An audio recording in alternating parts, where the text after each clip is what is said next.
Social psychology is a field that examines how individuals' thoughts, feelings, perceptions, and behaviors are shaped by the presence or interaction with others.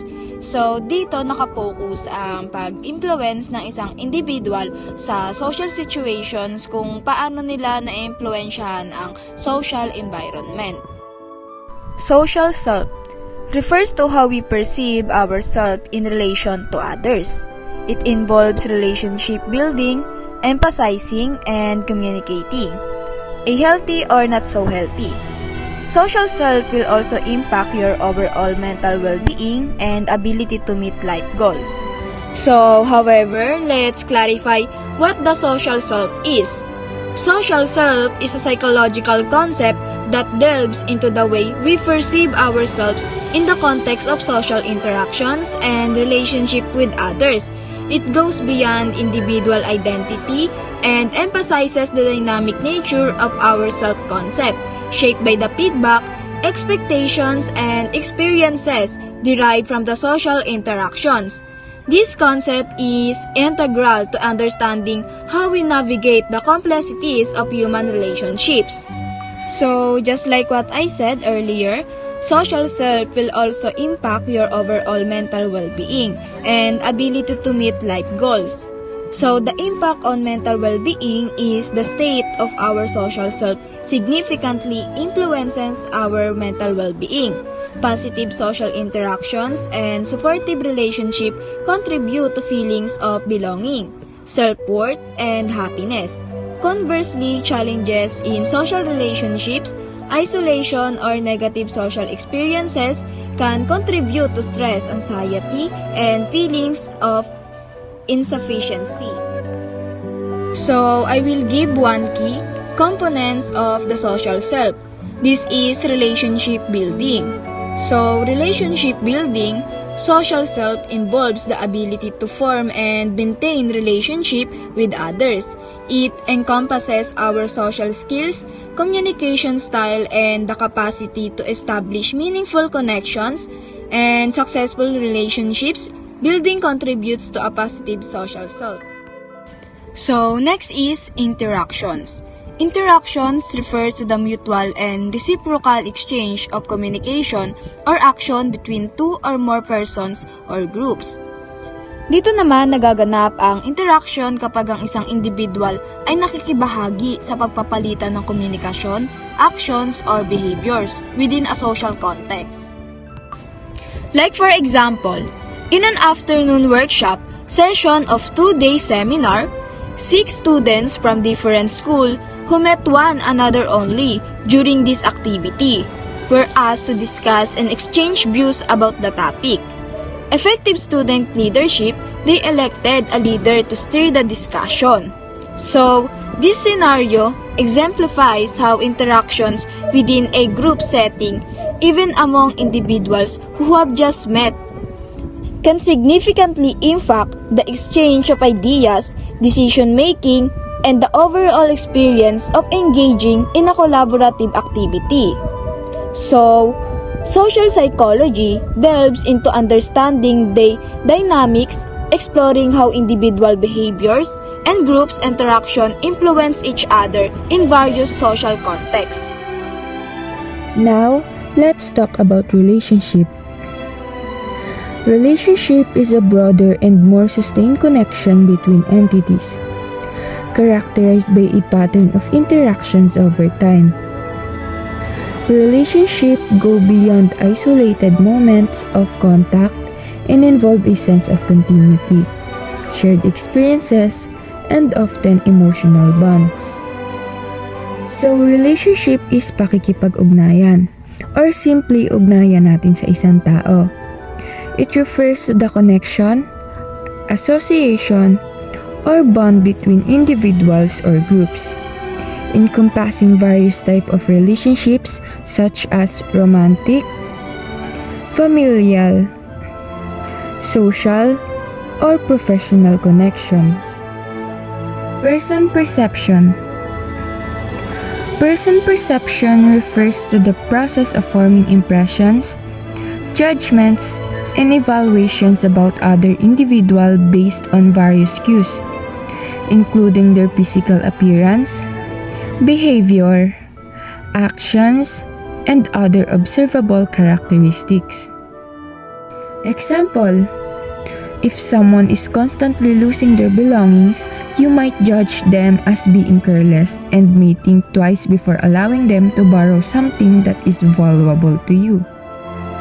Social norms are the guidelines that dictate acceptable behaviors in a society.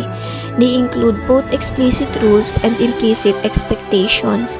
These norms vary across cultures and contexts, shaping how individuals interact and behave in different situations. Example, like covering one's mouth when sneezing, illustrate the expected conduct within a particular society. People generally conform to these norms as a way to fit in and maintain social harmony. Norms in social behavior act as guidelines, regulating how individuals behave within a society. They exist because certain behaviors can carry social consequences, either positive or negative, based on how they align with the established norms. People often regulate their actions to adhere to these norms to avoid potential social backlash or to gain acceptance within their community. These regulations ensure a level of predictability and cohesion in social interactions.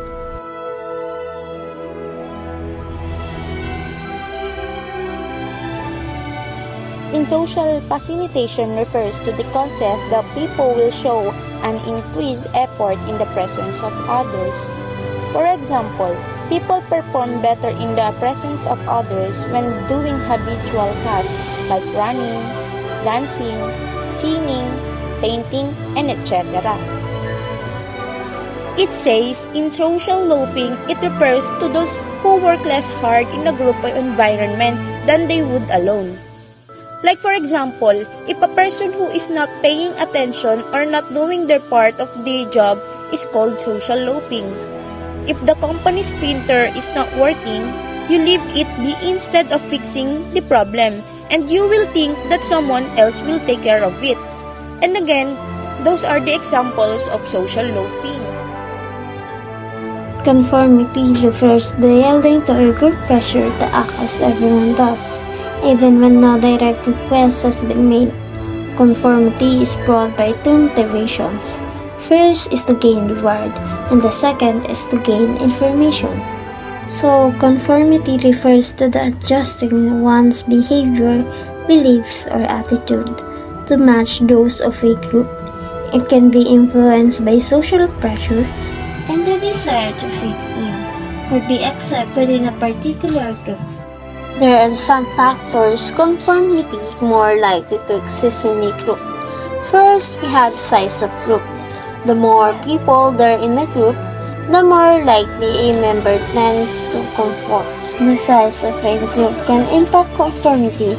Generally, larger group may exert stronger social influence, leading individuals to conform to the group norms or expectation more readily. Anonymous group. Conformity is the highest when an individual faces a group in which all the members feel the same way about a topic, a problem, or an issue. So in anonymous group, where everyone agrees, conformity tends to be higher. The absence of dissenting opinion can be intensity social pressure, making individuals more likely to conform to the anonymous group consensus. This phenomenon is known as groupthink. Culture. Conformity occurs in all cultures. However, some cultures emphasize the welfare of the individual thus. People are less conforming. Others focus on collective welfare, so people tend to be more conforming. A high degree of conformity leads to the faster accomplishment of a task of work. Culture significantly influences the degree of conformity within a society. In some cultures, there's a strong emphasis on individual welfare and independence leading to the lower levels of conformity. In contrast, cultures that prioritize collective welfare tend to foster higher level of conformity among their members. Gender. In the past, females were more likely to conform than males, but research has shown that it is no longer the case. So, historically, there has been a perception that females were more inclined to conform to social norms and expectations compared to males. However, contemporary research suggests that the conformity gender gap has narrowed significantly or even disappeared in certain contexts. Good day everyone, I'm Laura Mi Marcon and I will discuss the social rules and social norms. So what is social rules? Social rules specify the part or position of a person in society. It also specifies behavior expected by an individual in practicing his or her role. So, social rules are the parts we play in society, defined by the expectations and norms of a position we hold in a social group or society. They can include roles like being a student, a parent, or a worker.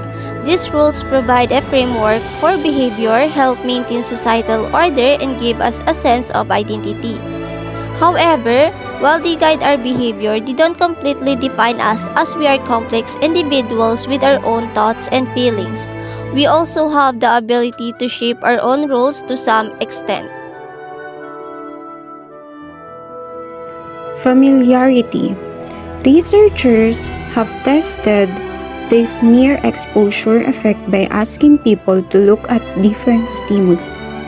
Symbols, nonsense words, paintings, shapes, and report their feelings toward the stimuli.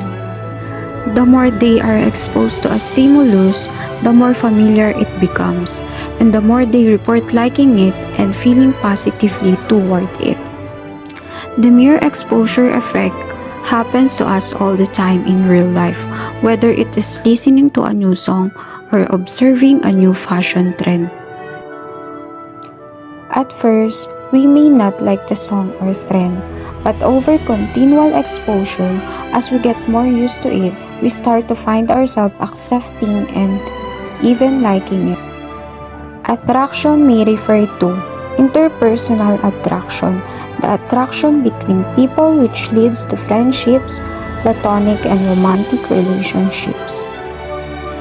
Physical attractiveness, attraction on the basis of beauty, sexual attraction, object or even that is attractive. Tourist attraction, a place of interest where tourists visit amusement park attraction. Attraction in physics, electromagnetic attraction, magnetism, gravity, strong nuclear force. So, hello guys, I'm going to tackle about the topic love. What is love? Love is a special attachment one has for himself, herself, or for somebody else. It is an intense feeling of deep or constant affection and emotion in which a person always sees to the good, happiness, and welfare for the other. So, when we are in love to someone, we only want that person to be happy. We only want that person to be in a good condition or in a good relationship. It's like how we love ourselves. Our love for ourselves is we want ourselves to be happy, just like we love someone else. We're lucky if the one we love also loves us back. Love can manifest as love for God, children, family, or country, among others, like how deep our love to God. Our parents' love for each other, our parents' love for their children, our love for family, and those professionals' love for their country. And love is kind, love is patient. 1. Romantic love, also called passionate love. It includes an intermingling of different emotion, fear, anger, sexual desire, joy, and generous among others. Isang halimbawa ng romantic love ay ang kwento ni Popoy Embasya sa pelikulang One More Chance. Ang kanilang kwento ay naglalarawan sa pagsubok at sakripisyo ng isang relasyon. Sa kabila ng pagkakamali at hindi nila pagkakaintindihan, pinapakita sa pelikula ang lakas ng pagmamahala ng dalawang karakter. Sa madaling sabi, ang romantic love ay dumadaan sa matinding pagsubok, emosyon, lakbay tungo sa malalim na ugnayan. Second, passionate love, also referred to as compassionate love, is a type of love that occurs when someone else deep in crying affection for a person and desire to him and her near constantly. An example of affectionate love is the relationship between a married couple who, after many years together, still express their tenderness, touch, smell, greature like holding hands, sharing smell, and offering words of encouragement. This enduring affectionate connection goes beyond of initial excitement of relationship and characterized by a deep of comforting bond. Consummate love, the complete form of love, representing the ideal relationship toward which is many people strive but which is apparently few achieve. Caution that the maintain a consummate love may be even harder that achievement, passion, and the commitment are represented in the consummate love. This is the often ideal type of love.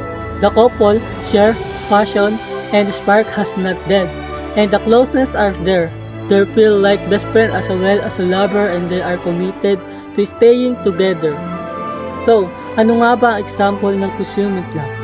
Ang magulang ay nagbibigay ng pagmamahal sa kanilang mga anak na kadalasan tinatawag na unconditional love. So, ayun po ang example ng consummate love. The triangular theory of love. Ayon kay Sternberg ay may tatlong components ng love. First, we have intimacy, then passion, and lastly is commitment. So, itong tatlong to ang different components ng love. At base sa tatlong to ay nagagawa natin i-identify ang 8 different kinds of love. Bago ko ipaliwanag ang lahat ng yan ay simulan muna natin ipaliwanag ang tatlong components. Unahin natin ipaliwanag ang passion. Sinasabi na ang passion ay refers to the drives that leads to the romance. Halimbawa nito ay ang love at first sight. So sa madaling salita, kapag sinabi natin passion ay ito ang infatuation. You are infatuated with a person. Ayon kay Sternberg, ay importante ang passion sa love dahil ikaw ay attracted sa tao physically at sexually. At ang susunod ay ang intimacy o intimacy, which is refers to the feelings of closeness, connectedness, and bondness. Ang ibig sabihin ay komportable ka sa tao na kung saan ay nakakaya mong magkwento sa kanya ang personal life mo. Ito ang love na pumapaloob sa mga magkaibigan na kung saan ay kaya mong ipakita ang totoong ikaw na walang pangamba sa kung anong magiging reaksyon o komento nila sa'yo. At syempre, ang panghuli ay ang commitment. Sinasabi na ang commitment daw ay refers to the decision to love and your commitment to maintain that love. So, ito yung part na kung saan nagde-decide na tayong mahalin yung tao at nagde-decide na rin tayong i-maintain natin yung love na yun kahit ilang months o taon pa ang lumipas. So, tapos ko nang ipaliwanag ang tatlong basic components ng love. Pupunta naman tayo ngayon sa iba't ibang uri ng love na kung saan nakapaloob sila sa intimacy, passion at commitment. Unahin natin ipaliwanag ang non-love o the absence of 3 basic components of love. Dahil kapag wala na ang tatlong components ng love, tinatawag natin itong non-love. Madalas ito ay nararanasan natin kapag tayo ay nape-friendzone ng ating mga crush. So next, kapag intimacy lang yung components, tinatawag natin itong liking. At ano nga bang klaseng love ang meron dito? So kapag sinabing liking lang, ito ay friendship. Kaya ito, tinatawag na pagkakaibigan dahil sa gusto mo siya without the intense feeling of passion or commitment in the romantic sense. So next is infatuation. So kapag passion lang ang present, we call it infatuation. Infatuation. This is the most common root of romantic love as it believed that intimacy develops over time. Ito yung kapag may gusto o crush natin yung tao dahil sa ang gwapo or ang ganda niya or dahil sa matalino siya. Ayun ang tinatawag nating infatuation. O madalas, ito yung love na kung saan ay umahanga ka sa physical appearance ng tao.